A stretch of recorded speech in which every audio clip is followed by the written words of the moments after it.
जनसुराज्य शक्ती पक्षाचे विनय कोरे यांनी 4 जागांची मागणी केलेली आहे. त्यामुळे करवीरच्या जागेची देखील त्यांनी मागणी केली आहे. काल एक मेळावा घेऊन संभाव्य उमेदवार देखील त्यांनी जाहीर केलेला आहे. कसं नाही, मला काल त्या संदर्भातली मी त्यांची बाईट बघितली आणि जनसुराज्याचा त्या ठिकाणी मेळावा आसगाव इथे झाला होता. त्याच्यामध्ये विनय कोरे यांनी जनसुराज्य पक्षाला 4 जागांची मागणी केलेली आहे. माझ्या माहितीवरून शाहूवाडी पन्हाळा, त्याच्यानंतर करवीर आणि हातकलंगडे आणि चंदगड गडहिंग्लज हा मतदारसंघ आहे.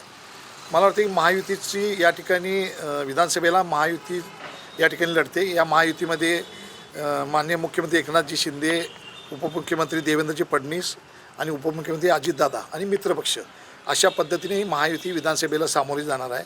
आणि उमेदवारी कोणाला द्यायची मतदारसंघ वाईज आणि हे सगळे जाहीर करण्याचे अधिकार मुख्यमंत्री आमच्या पक्षातून एकनाथजी शिंदे साहेब आहेत, देवेंद्र फडणवीस भाजपच्या वतीनं, अजितदादा राष्ट्रवादीच्या वतीनं आहेत.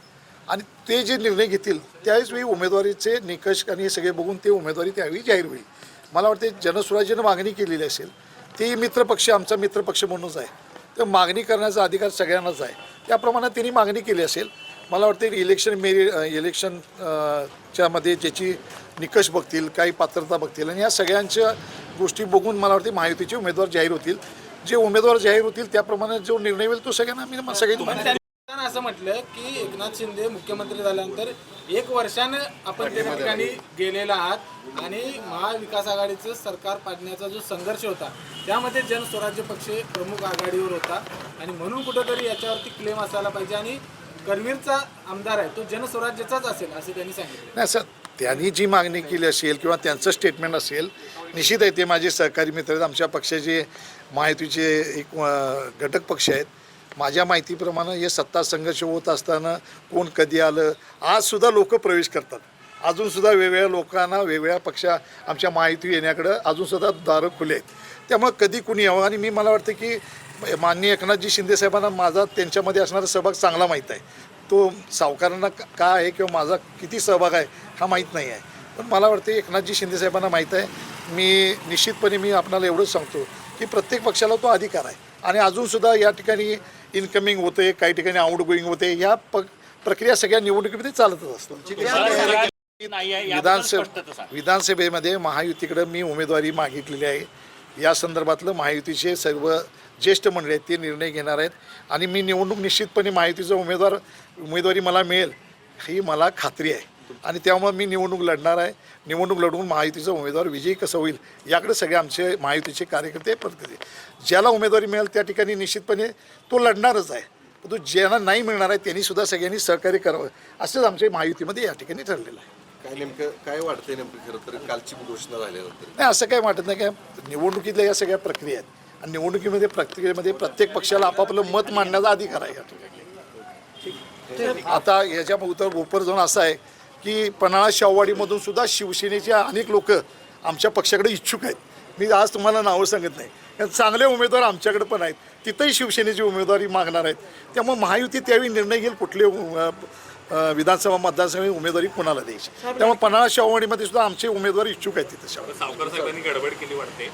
नाही, असं काही वाटत नाही, कारण प्रत्येक पक्षाचं प्रक्रिया आहे. प्रत्येकाला आपल्याला वाटत असं की आपल्या पक्षाला या ठिकाणी उमेदवारी मिळावं.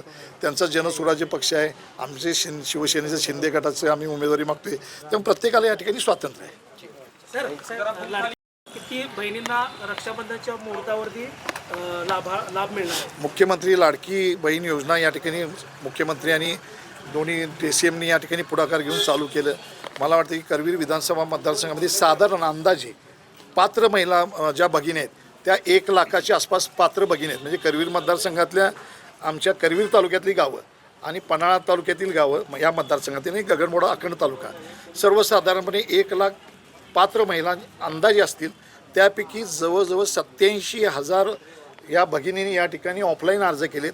त्यांचे ऑनलाईन अर्ज जवळजवळ 95% ऑनलाईन अर्ज झालेत आणि त्याच्या ठिकाणी अप्रूव्हल देण्याच्या संदर्भातली कारवाई चालू आहे. आज या भगिनींना रक्षाबंधनची भेट या ठिकाणी खात्यावरती यायला चालू झालेलं आहे. 95 ते 99% आसपास करवीर विधानसभा मतदारसंघातील या भगिनींना लाभ देण्याच्या दृष्टीनं आमचे प्रयत्न चालू आहेत.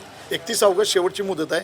ज्यांची KYC आणि बँक आधार कार्ड लिंक झालेलं नाही त्यांच्याकडून आमचे ते करून घेण्यासंदर्भात प्रयत्न चालू आहेत आणि अंगणवाडी सेविका पर्यवेक्षक आणि CDPO यांना आम्ही सूचना केल्यात की ज्या महिलांनी अजून ऑफलाईन पद्धतीनं अर्ज केलेले नाहीत किंवा या ठिकाणी ऑफलाईन अर्ज जे झाले 87 अर्ज ते आमच्याकडे अंगणवाडी सेविकांच्याकडे झालेत.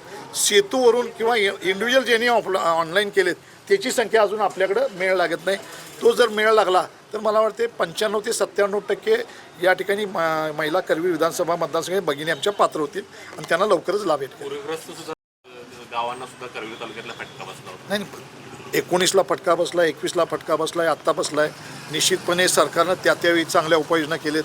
स्वतः मुख्यमंत्री एकनाथजी शिंदेसाहेब 19ला या पुराची पाणी करायला होते, 21ला आले होते. मला वाटते की सरकारने आदेश दिलेले आहेत की या ठिकाणी पुरातील पिकांचे जे पंचनामे आहेत ते या दृष्टीने करा.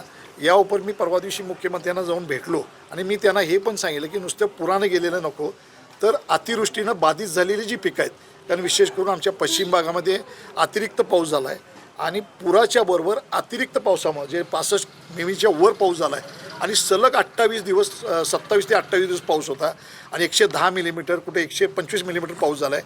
त्यामुळे पिकं करपलेत. पावसातसुद्धा पिकं अतिवृष्टीनं करपतात. त्याचेसुद्धा पंचनामे करा, नुसतं पुरातले नाही तर अतिवृष्टीमुळे खराब झालेली पिकं जी आहेत त्यांनाही नुकसान भरपाई देण्यासंदर्भातले पंचनामे करा असं त्या ठिकाणी मुख्यमंत्र्यांना मी निवेदन देऊन आलेलं आहे.